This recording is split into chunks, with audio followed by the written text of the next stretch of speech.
God is the ultimate creator of the world and that he's the ultimate sustainer and maintainer of the world are part of his divine attributes and properties. Yes, but it's a non-essential attribute. No. So it's a non-essential attribute. No. Hold on. So God doesn't need. I will. But let me just ask you to probe you. Yeah. The question of God created the universe.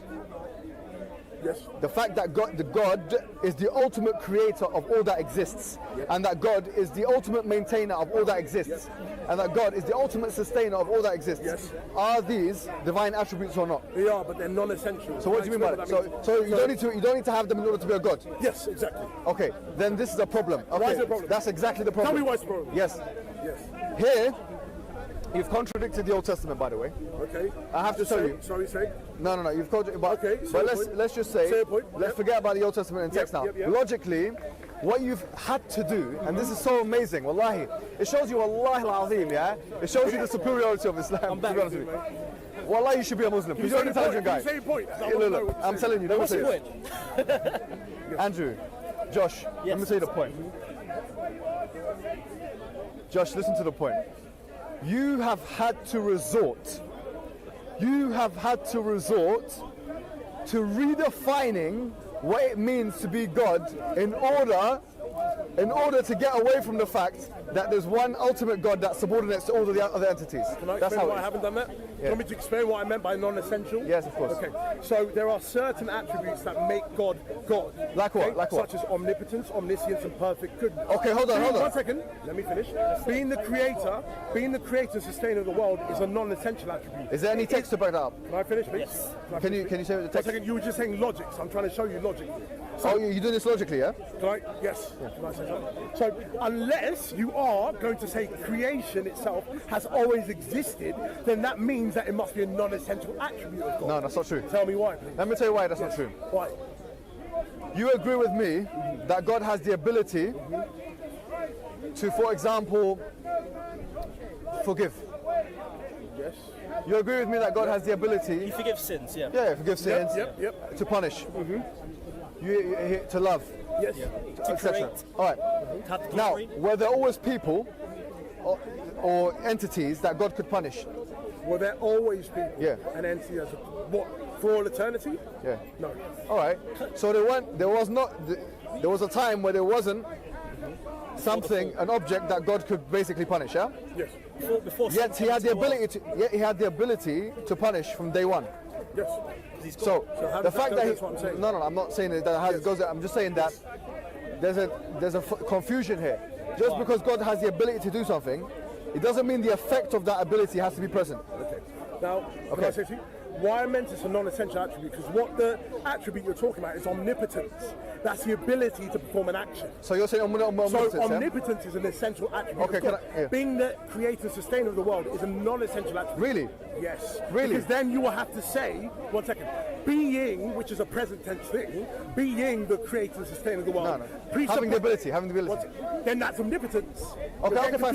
So that's okay. So you're talking about omnipotence. Okay, so no problem. Omnipotence is the ability to perform an action. No problem. But being, 1 second, but being the creator and sustainer of the universe is not omnipotence. Okay, no problem. Let's come back. By the way, there's no text to back what you've set up in the Bible. No, we're talking about logic here. Hey, that's fine. Let's stick with logic. That's fine. Okay. Omnipotence, yeah? Yes. This is still part of the problem. Why?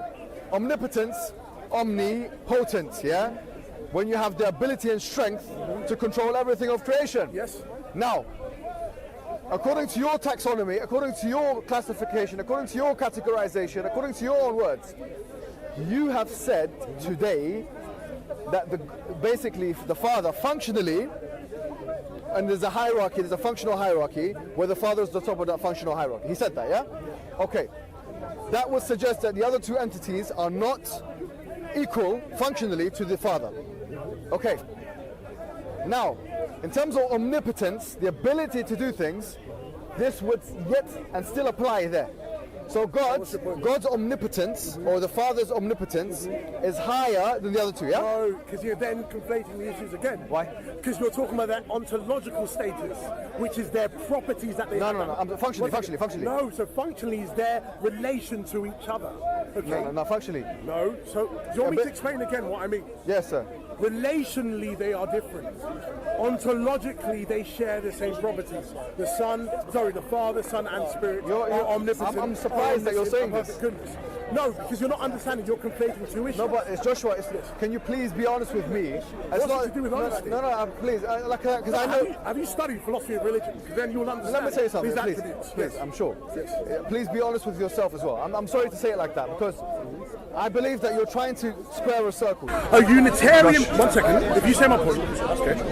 A Unitarian understanding of God is incoherent. How? Okay. Because how can one be incoherent? Let me tell you why. You can't. It's impossible. No, there for can't be one God, just one God. Okay.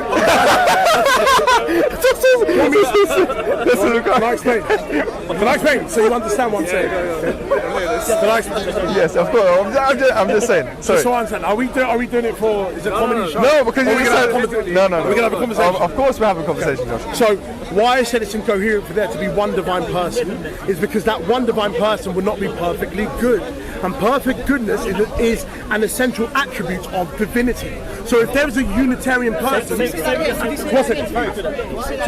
Unitarian person or Unitarian divine person, okay, will not have the attribute of perfect goodness. They can only have the attribute of omnipotence and omniscience, but will never have the attribute of perfect goodness. Okay, Joshua. Unless there is another, two other divine persons. That's why I'm saying the coherence. Why? So it's imperfect. Why? Why? So God is imperfect. No. No, I'm not saying that. I know what you're saying. So I'm saying a Unitarian understanding of God is incoherent. Yes. It doesn't make sense. Joshua, can I ask you what? Can I summarize what you said and you correct me? So basically, Is what you're saying? Well, Andrew, let's not make Andrew. No, because he can't talk over him. Because I'm talking to him privately. Oh, sorry. Just so it doesn't confuse the situation. Is what you're saying is that in order for God to be good, there needs to be an object to which He's good too.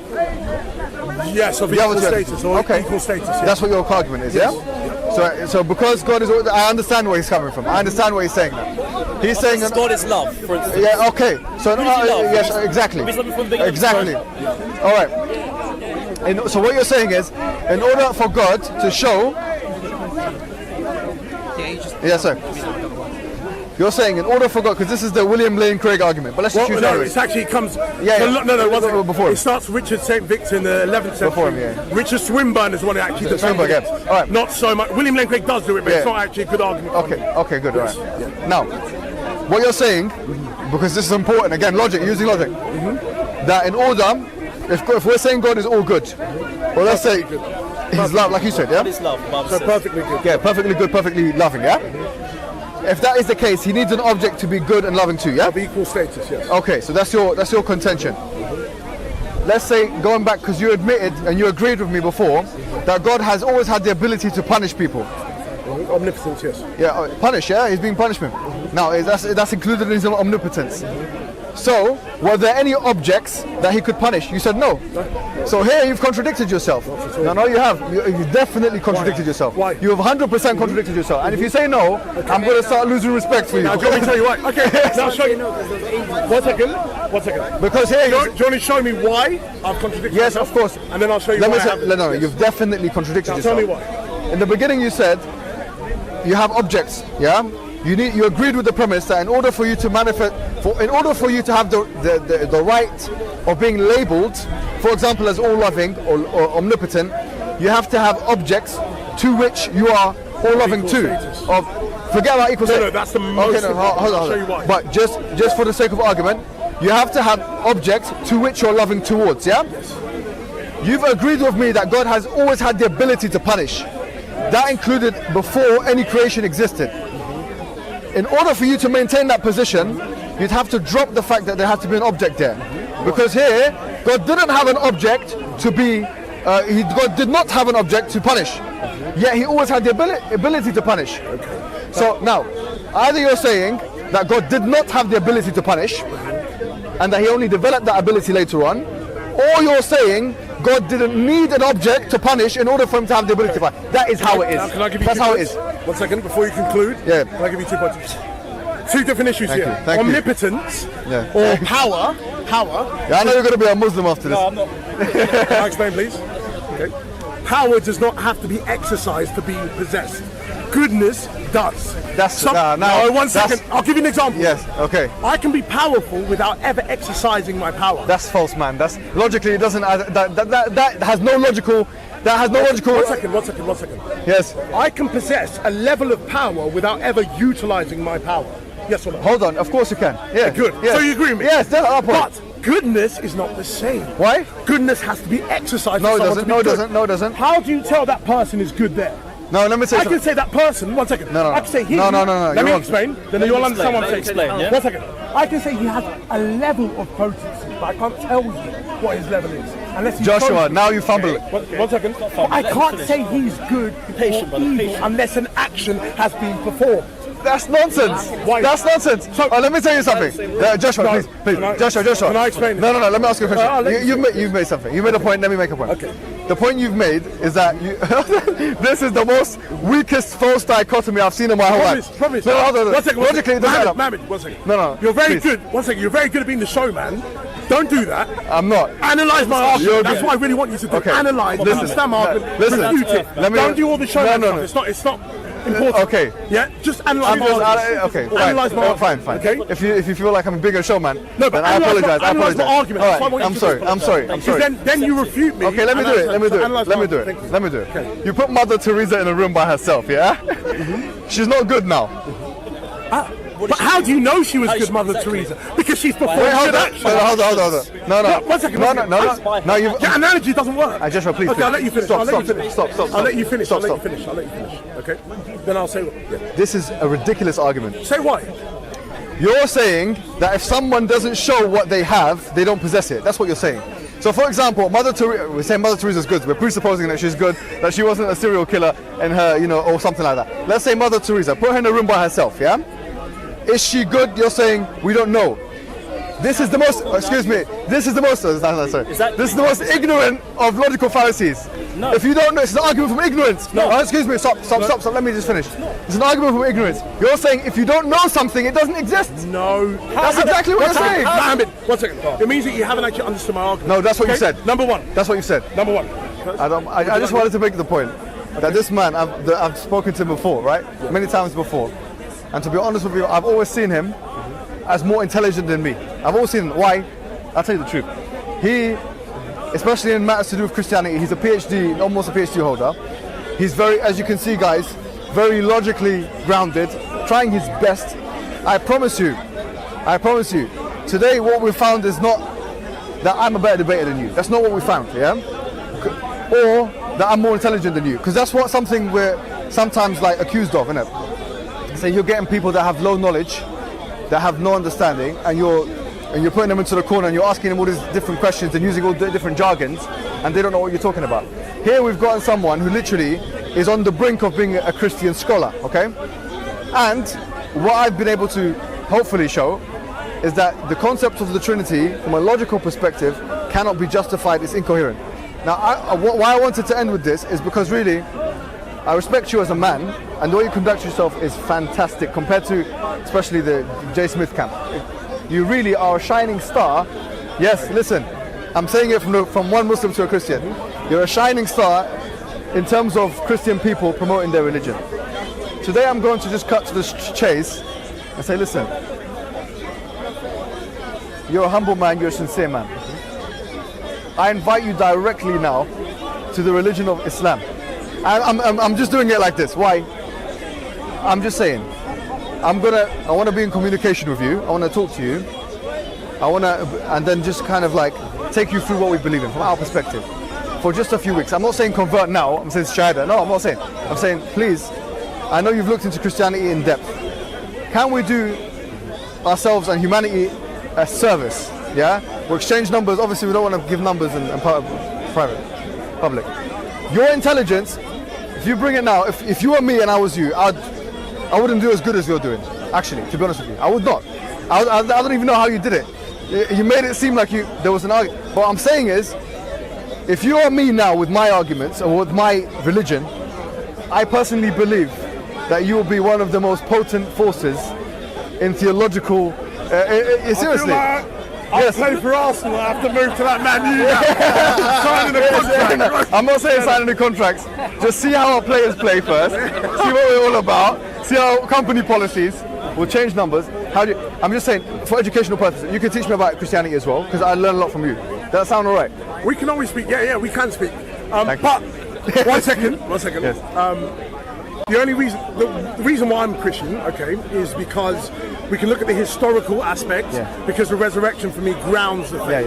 Yeah. So if you're able, not now, we don't have to do it now, I think over time when we're speaking, to show me why the resurrection, cannot be accounted for historically, then I can say, okay, I need to question that. Okay. Then for me, also philosophically, I have issues with the concept of God in Islam. Fine. But in Christianity, and the understanding of that, I literally. So if these things were solved, did you reconsider your position? No, one second. I'm always someone. I think it's so important in whenever you are to seek truth. I like his stance. I like him. I see it as that. Yes. But for me, I'm grounded on specific evidences that I have. I think you've gained a lot of respect here with the Muslims. Okay. And I think it's a brilliant part to start. Honestly, I think you've gained a lot of respect here with the Muslims. We'll definitely be in touch. But I've got to ask Say you. something. Yes, of course you can. Of course. Would you do the same though? The thing is, I'll be honest with you. Yeah. I want to be totally honest with you. The Trinity for me, okay, I'm not talking about at the philosophical level that we're talking about. Okay, yep. But at the base level, it's just something I can never accept. Why? It's just because of its apparent contradiction. Now, I personally believe I'm already a Christian, in the sense that, not to sound like, what's his name, Zakir Naik, I'm better Christian than the Christians themselves, but in the sense that we love the Messiah, we love Jesus Christ. Do you see what I mean? And we want to follow him. If you can help me follow Jesus better, I'll do it. That's what I want to do. So let's help each other. We can. I'll take your number, you take my number, off camera, of course. And let's do this. Of course. I would, if I can show you why the Trinity is not logically inconsistent. I'd love you to show me that. If I can show you why it's not logically inconsistent, okay? Yes. Then do you know what? I'll jump up and down. I'll throw money around. Yes. Then we have this challenge for each other then. Okay. And we'll have this challenge. I think it's very good. Thank you very much. Yeah, no problem. Make sure to get my number. All right. Make sure to Yeah. subscribe.